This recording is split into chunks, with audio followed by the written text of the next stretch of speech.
Mheshimiwa Dr. Hussein Ali Mwinyi, Rais wa Zanzibar na Mwenyekiti wa Baraza la Mapinduzi, Mheshimiwa Makamu Mwenyekiti wa Chama cha Mapinduzi, kaka yetu Steven Wasira, Mheshimiwa Balozi Hamis Musa Omar, Waziri wa Fedha, waheshimiwa mawaziri na naibu mawaziri mliopo, waheshimiwa mabalozi na wakilishi wa taasisi za kimataifa mliopo nasi, Balozi Dr. Moses Kusiluka, Katibu Mkuu Kiongozi, ndugu makatibu wakuu na manaibu makatibu wakuu mliopo nasi, Mheshimiwa Albert Chalamila, mwenyeji wetu mkuu wa mkoa wa Dar es Salaam, Mheshimiwa Mashimba Ndaki, mwenyekiti wa kamati ya kudumu ya Bunge ya bajeti, wajumbe wa kamati na waheshimiwa wabunge wote mliopo nasi, ndugu Lady Abbas Musa, mwenyekiti wa bodi ya mamlaka ya mapato Tanzania, wajumbe wa bodi ya mamlaka ya mapato, ndugu Yusuf Juma Mwenda, kamishna mkuu wa mamlaka ya mapato Tanzania, management na watumishi wa mamlaka ya mapato Tanzania, viongozi wa serikali na viongozi wa sekta binafsi mliopo nasi, wakurugenzi wa makampuni na wafanyabiashara wote mliopo pamoja nasi, waheshimiwa viongozi wetu wa dini, viongozi wa vyama vya siasa, ndugu zetu walipa kodi, ndugu wanahabari, vikundi vya burudani, wageni waalikwa, mabibi na mabwana, Jamhuri ya Muungano wa Tanzania, kazi na utu. TRA oye! Kwanza nami niungane na walionitangulia kusema kumshukuru Mwenyezi Mungu tujalia kutana hapa leo katika siku hii muhimu ya maadhimisho ya safari ya miaka 30 ya Mamlaka ya Mapato Tanzania, pamoja na kutambua na kuenzi mchango wa walipa kodi katika maendeleo ya taifa letu. Natoa shukrani za dhati kwa Waziri wa Fedha na Kamishna wa Mamlaka ya Mapato Tanzania kwa kunipa heshima ya kuwa mgeni rasmi katika shughuli hii. Pamoja na kwamba inaitwa Tuzo ya Rais, mngeweza kufanya tu na mgeni rasmi mwingine, lakini mmenipa heshima hii, asanteni sana. Na kupongeza Kamishna Mkuu wa TRA, bodi, management na watumishi wote wa Mamlaka ya Mapato Tanzania kwa maandalizi mazuri ya tukio hili. Hakika shughuli hii imefana. Hongereni sana. Nitumie nafasi hii pia kutoa pongezi na shukrani zangu kwa walipa kodi wote nchini kwa uzalendo na ushirikiano wenu mnaoendelea kuutoa katika kutimiza wajibu wa kulipa kodi kwa hiari. Nawashukuru sana. Ninyi ni sehemu muhimu ya safari hii ya mafanikio tunayoadhimisha leo. Kwa namna ya kipekee, niwapongeze sana walipa kodi bora waliotambuliwa na kutunukiwa Tuzo ya Rais kwa mwaka huu. Hapa nawiwa kuwashukuru Mamlaka ya Mapato Tanzania kwa kukubali pendekezo langu la kukuza hadhi ya tuzo hizi zilizokuwa zikitolewa na mamlaka na sasa zinakuwa tuzo za Rais.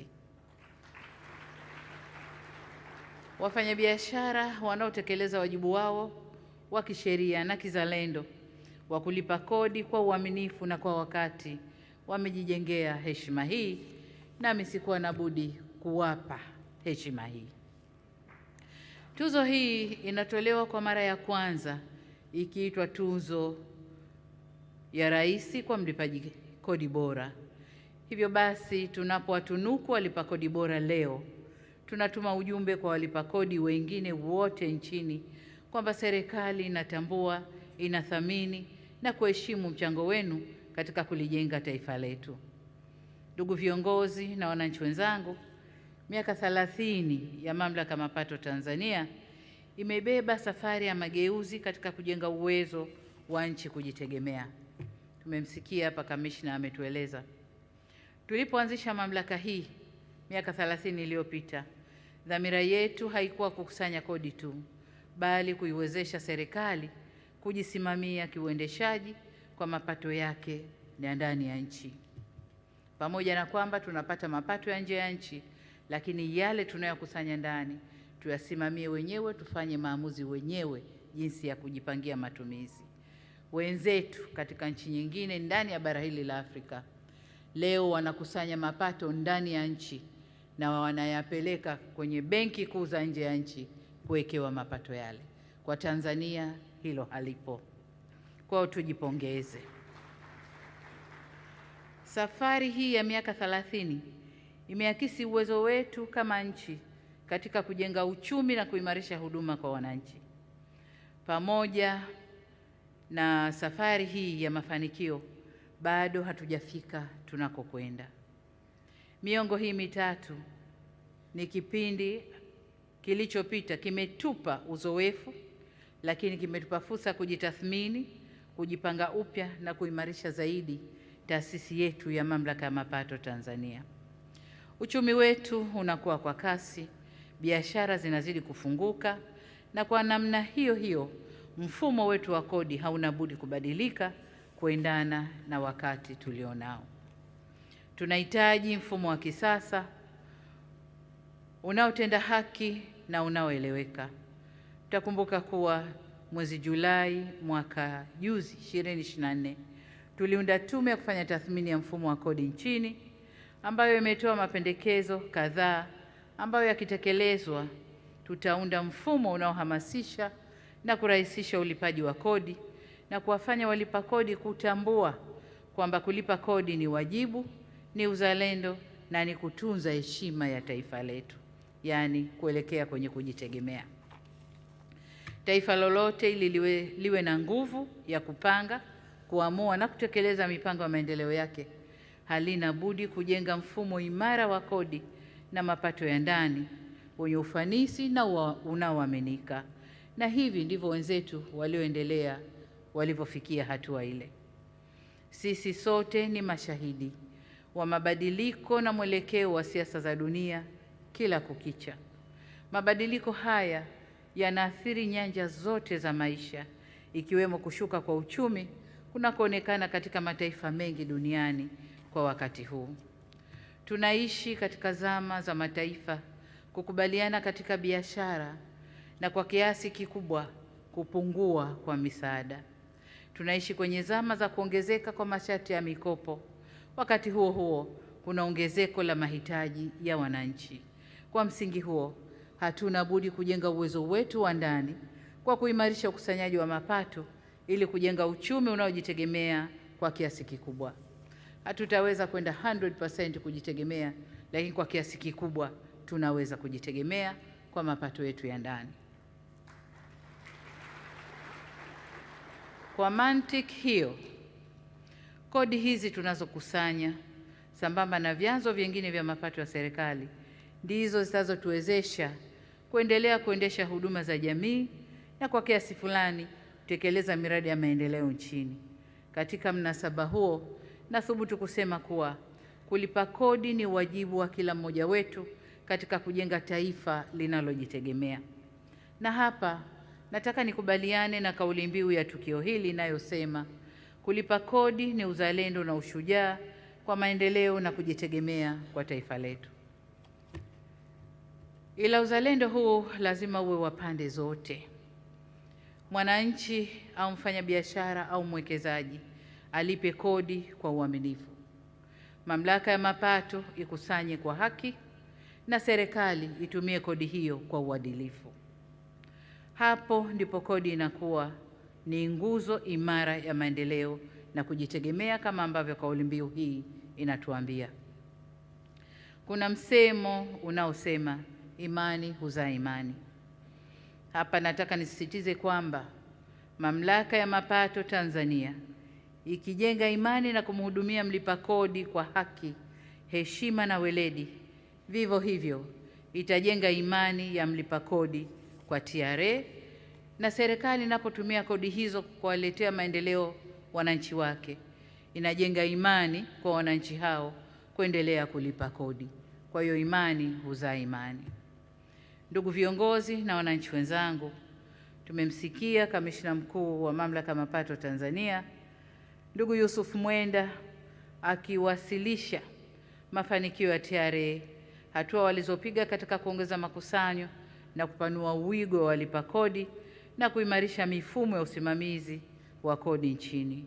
Niseme kwa dhati, tumepiga hatua kubwa na tujipongeze wote. Kama alivyosema Rais wa Zanzibar, sifa hizi zisitufanye tubweteke, bali tuongeze nguvu katika ukusanyaji wa mapato, na si nguvu ya kwenda kuwanyanyasa na kutia harakati kwa wafanyabiashara, nguvu ya maarifa na teknolojia, weledi na uadilifu katika kusanya mapato. Tunapoanza utekelezaji wa dira ya maendeleo ya miaka 25 ijayo, tujipange na utekelezaji wa mikakati itakayotuletea mfumo imara na endelevu wa ukusanyaji wa mapato yetu nchini. Natamani sana tuwe na wigo mpana wa walipa kodi wazalendo na wanaojua wajibu wao. Natamani sana tukuze mifumo iliyorahisishwa na inayosomana ya ukusanyaji wa mapato nchini, na natamani sana watendaji wetu wazidishe weledi, ubunifu na uadilifu. Hii itakuwa zawadi tosha mtakayonipa wakati nikimaliza muda wangu wa uongozi. Nikiacha TRA yenye sifa hizi, mamlaka ya mapato yenye sifa hizi na inayokusanya kwa kiasi kikubwa kuelekea kujitegemea.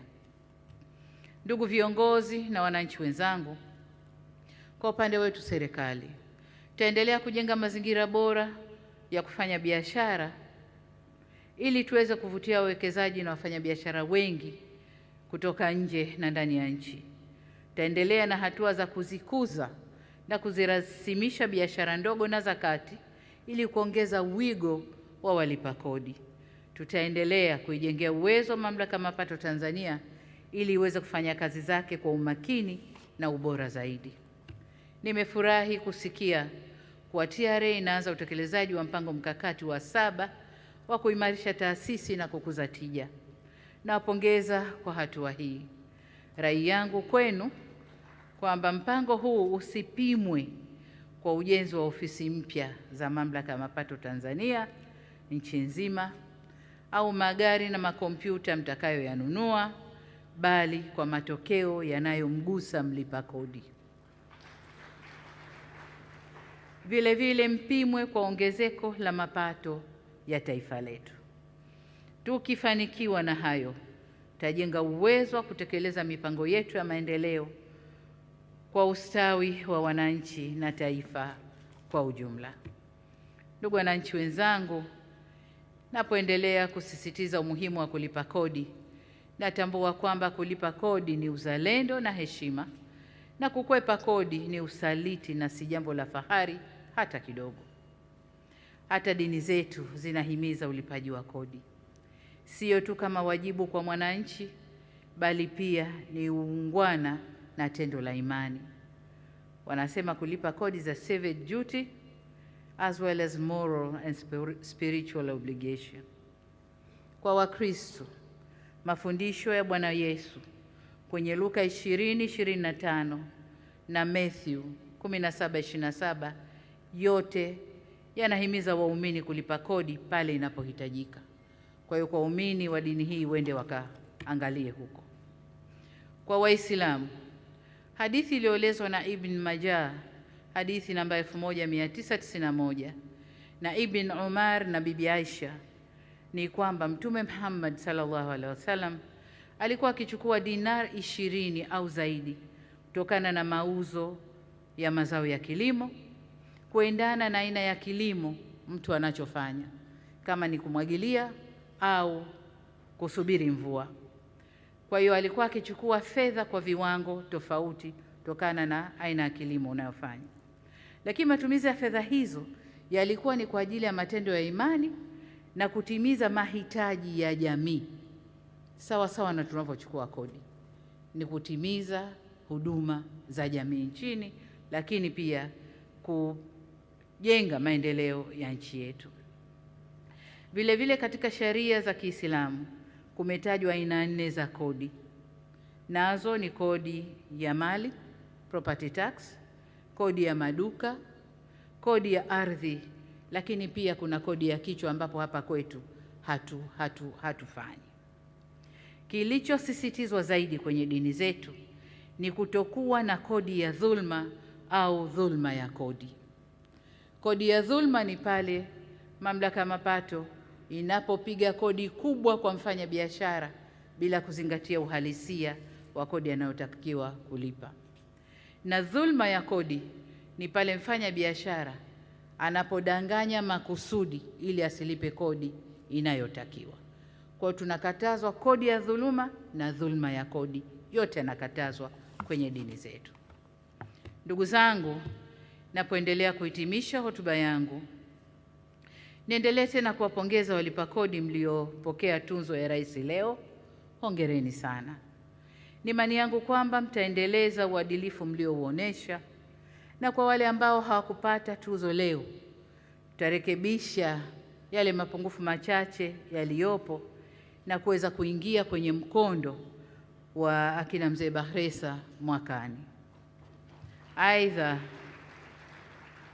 nirejee tena kuipongeza Mamlaka ya Mapato Tanzania na Watanzania wote kwa kutimiza miaka 30 ya huduma za ukusanyaji mapato yaliyotufikisha kiwango cha maendeleo tulicho nacho leo. Wote tujipongeze na tuhongere sana.